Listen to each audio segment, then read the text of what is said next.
Halo semuanya, selamat datang di channel Robotik dan Programming. Dalam tutorial kali ini, kita akan membahas mengenai dictionary. Berdasarkan sumber dari W3 School, dictionary itu sebenarnya adalah data berkelompok yang disimpan dalam format key dan value. Jadi, dictionary ini sebenarnya sejenis dengan si list. Tapi ada perbedaannya juga. List itu menyimpannya dalam bentuk indeks, sehingga mengaksesnya dengan nilai dari 0 sampai 1, sedangkan key itu, nama indeksnya itu bisa dirubah. Nah, perbedaan kedua ini akan terlihat nanti secara langsung di codingannya.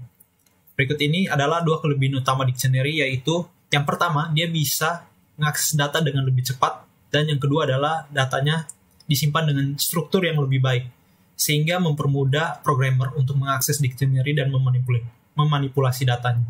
Tanpa berlama-lama lagi, langsung saja kita menuju ke Visual Studio Code. Sebelum itu, pertama kali kita buat dulu file baru. Di sini kita beri nama tutorial9.py. Nah, di sini kita akan membuat sebuah list, sebuah dictionary dengan nama variabelnya itu adalah data diri. Kita buat nama variabel di sini data diri sama dengan, lalu di sini menggunakan kurung kurawal untuk tempat penampungan si dictionary-nya. Jadi perbedaan utama dictionary di sini dengan list adalah list menggunakan kurung siku, sedangkan dictionary itu menggunakan kurung kurawal untuk menyimpan datanya di dalam. Nah, seperti yang kita ketahui juga bahwa dictionary itu adalah pasangan key dan value. Jadi di sini kita akan memasukkan data dirinya. Pertama kita masukkan si key-nya dahulu. Di sini key-nya adalah nama. Lalu titik 2, masukkan value-nya atau nilainya. Di sini string, nama orangnya misalkan Jack. Lalu untuk buat value yang baru atau key dan value yang baru, beri koma dulu di akhirnya, lalu enter. Selanjutnya misalkan kita masukkan umur 23. Lalu di sini ada jenis kelaminnya. Kelamin laki-laki. Dan yang terakhir adalah alamatnya. Sini kita isinya Bandung. Nah, dari sini contoh code yang kita buat, kita menuliskan sebuah variabel untuk membungkus data tersebut menggunakan kurung kurawal. Lalu di dalamnya itu ada pasangan key dan value, di mana key-nya itu adalah nama, umur, jenis kelamin, dan juga alamat. Sedangkan value-nya itu adalah Jack, 23, laki-laki, dan Bandung. Jadi itu perbedaan utama dari si list dan dictionary, di mana kalau list itu pakai indeks 0 sampai sekian, sedangkan si dictionary itu menggunakan key, yang key-nya itu dapat berupa string. Oke, pertanyaan selanjutnya adalah bagaimana cara kita bisa mengakses data-data dari list ini. Untuk memahami hal tersebut, kita perlu melihat struktur dari list sendiri. Jadi sebenarnya list itu, dictionary itu menyimpan data dalam bentuk key dan value tadi. Jadi key-nya itu membuat satu memori untuk menyimpan value-nya. Jadi contohnya itu ada nama yang merupakan key-nya. Dia akan membuat satu memori untuk menyimpan value-nya yaitu Jack.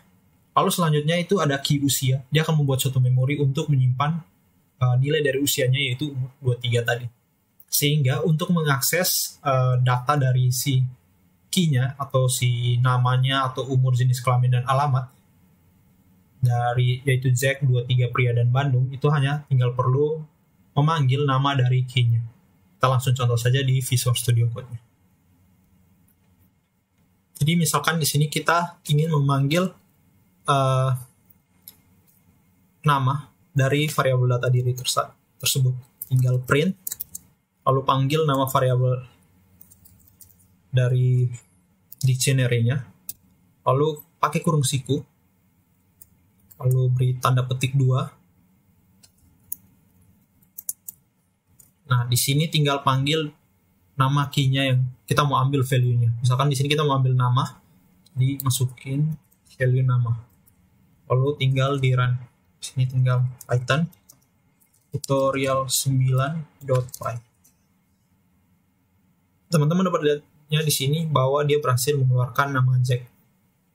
Sedangkan misalkan kita mau mengakses misalkan jenis kelamin, tinggal ganti saja key-nya di sini. Dapat dilihat di sini dia akan memberikan hasilnya adalah laki-laki. Nah, selanjutnya kita akan coba menambahkan data ke dalam si dictionary data diri ini. Misalkan kita punya si Jack ini memiliki banyak hobi gitu. Jadi dia memiliki hobi untuk main biliar, terus membaca, dan juga menyanyi. Nah, kita ingin menyimpannya di dalam si data diri ini. Hal yang pertama kita lakukan adalah pertama tambahkan key-nya. Di sini misalkan hobi, key-nya. Lalu datanya itu disimpan dalam bentuk list. Jadi list dari hobi-hobi yang dia miliki. Misalkan di sini adalah biliar. Lalu ada juga baca dan juga menyanyi. Jika kita coba run code-nya di sini, teman-teman dapat lihat sini tidak ada tanda error sehingga membuktikan bahwa data berhasil ditambahkan pada dictionary tersebut. Selanjutnya misalkan kita ingin mengakses data hobi dari si Jack ini, yaitu salah satu hobinya yaitu menyanyi.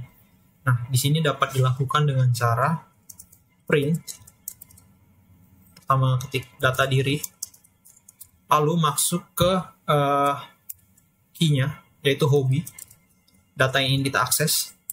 Lalu karena si hobi ini bentuknya list, sehingga kita perlu mengakses indeks yang menunjuk ke arah hobi menyanyi tadi. Nah, jika kita hitung di sini indeks pertama itu 0, yaitu biliar, 1 itu baca, lalu menyanyi itu 2. Sehingga di sini kita tuliskan angka 2. Nah, dari codingan tersebut coba kita run. Dapat dilihat di sini hasilnya adalah menyanyi, yang sesuai dengan hobi dari si Jack tadi. Arti dari codingan ini sebenarnya adalah akses dictionary data diri, lalu masuk ke key hobi, lalu masuk ke list dari masuk ke value yang berisi list, lalu akses indeks kedua dari list tersebut, sehingga dapat menghasilkan hobi menyanyi. Sekian tutorial dari saya hari ini. Terima kasih atas perhatiannya. Sampai jumpa.